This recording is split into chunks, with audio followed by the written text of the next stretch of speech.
This is Watch Your Style, and my name's Eric. Today I'm going to be going over, a topic that it's not necessarily in any way, shape, or form related to watches. But I get a lot of phone calls and questions about it. And, being born and raised in Miami, I happen to know a lot about it. I have a lot of experience. And that is the Cuban Link chains. So the Cuban Link chain, I've heard it called a curb chain. I've had people call it I've even had a phone call and someone say that it's a Franco chain. I don't know what everybody else calls it, but we call it the Cuban Link chain. Now, it's a very traditional design, been around for a long time. It's something that's also gonna be around for a long time because it's a very traditional, style. I don't know if you guys remember that era when all those chains with those exotic links were around, 2003, 2000, that era. I never really liked them. I always stuck to the Cuban Link chain. I always liked it. I've had a Cuban Link chain since I was 12 years old. And that being said, there's a lot of styles of Cuban Link chains. It really just depends who's making it for you and how it's made. That's a very important part also, is how it's made. Now, as much as I would like this video to turn into an episode from the Discovery Channel of how it's made, I don't have enough time, or we don't want to really get into that. But I'm going to go over a little bit of the views and, what is it you want to look for and what makes a high quality Cuban Link different than, a cheap Cuban Link chain. So a Cuban Link chain can be pretty much made out of silver.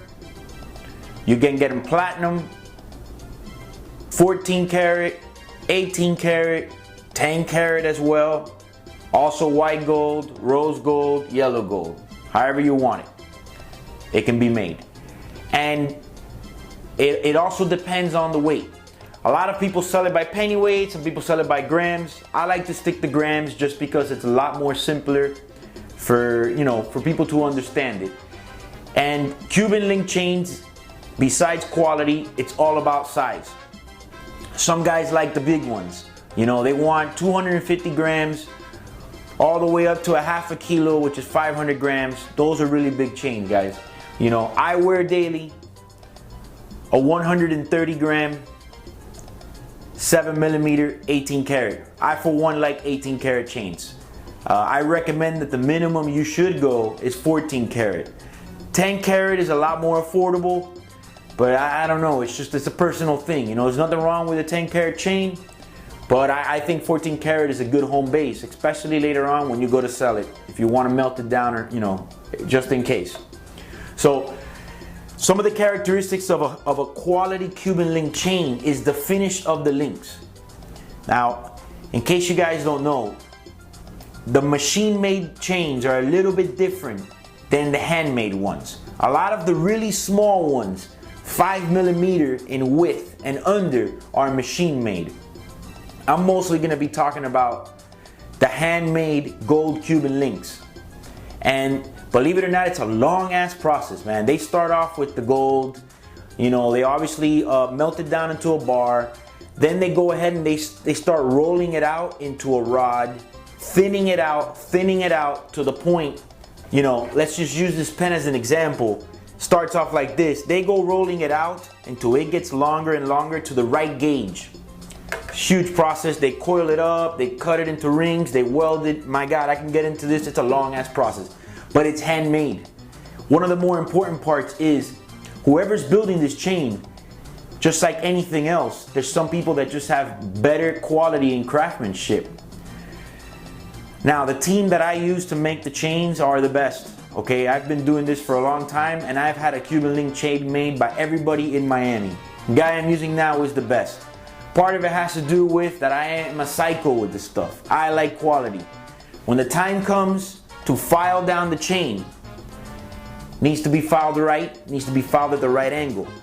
Any Cuban Link chain can be skinnier and wider, and you'll get more bang for your buck if you kind of want a thicker chain, but you don't want it to weigh that much. But in reality, there's a kind of like a scale you want to stay in to get the right Cuban Link chain. Always take what they recommend you. If you want to all of a sudden get a wider chain, skinnier, that's your problem. Oh, by the way, they have a lot of other Cuban Link chains also that are like those really flat designs. Those are nice as well too, but I'm mostly going to stick to the traditional Miami Cuban Link chain. So the difference between a cheap Cuban Link chain and a high quality Cuban Link chain, let's start off with KARAT. Some of these guys will sell you a 14 karat Cuban Link chain. Alright, you think you're saving a bunch of money, you sit there with your calculator at home, you do all this math, you're like, oh, I'm getting it for $26 a gram. But the problem is you might not be getting 14 karat. When it gets tested, it comes back 13.2, stuff like that. See, those are part of the factors of high quality. High quality Cuban Link chain in 14 karat, for example, should always be 14 and up, never under. Second thing is the finish. To some of you guys, you know, that might not matter, man. You guys might just want the most gold possible for your money, and I understand that. But me, I am a quality freak. I want every chain, every link to be welded precise and filed down evenly. A good way to test a Cuban Link chain for quality is you open the chain up and you hold it like this on its side.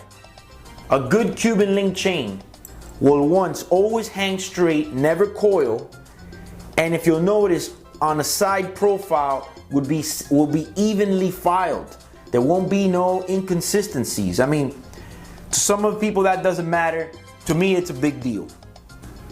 One thing I want to stress about Cuban Link chains is, you know, this as opposed to watches and stuff like that, you know, it's all about what you like, man. You know, some people like the chain long, some people like them short. So you just got to get what you like. You know, if you like the chain to look really short, like you're some type of an Egyptian prince, then that's what you like. I get it. If you want to look like Young Buck in 2001 and have the chain all the way hanging to your belt, then that's what you like too, man. You know, whatever you like, I'm okay with that. You know, a lot of guys over here in Miami, they like these really big Cuban Link bracelets. You know, I'm not too into that anymore. It's just not my style. Like I said, I wear a slim chain. I like something daily. So, you know, you got to go with what you like. Platinum, white gold, rose gold. You know, I think sky's the limit with the chains. One thing I want to tell you is it's very popular to have this huge kilo chain. And let me tell you what my recommendation on that is. If you're ever going to make yourself a kilo chain, a large kilo Cuban, 1,000 grams, yeah, it looks awesome, but my opinion to you, my recommendation is you should do several small chains. You know, before I do 1-2 kilo chain, I'd rather do 8 250 gram chains, because for me, you just get a lot more chains. I just personally like the look of a lot of chains instead of one big one. Not to mention, if you want to wear 1 or 2 chains one day, that's fine. If you want to wild out for your birthday and throw them all on, I just like the look of more chains as opposed to that big chain. You know, that's just my 2 cents on that, you know. If you like this video, don't forget to like and share. Also, don't forget to subscribe to our channel. My name's Eric. Watch your style.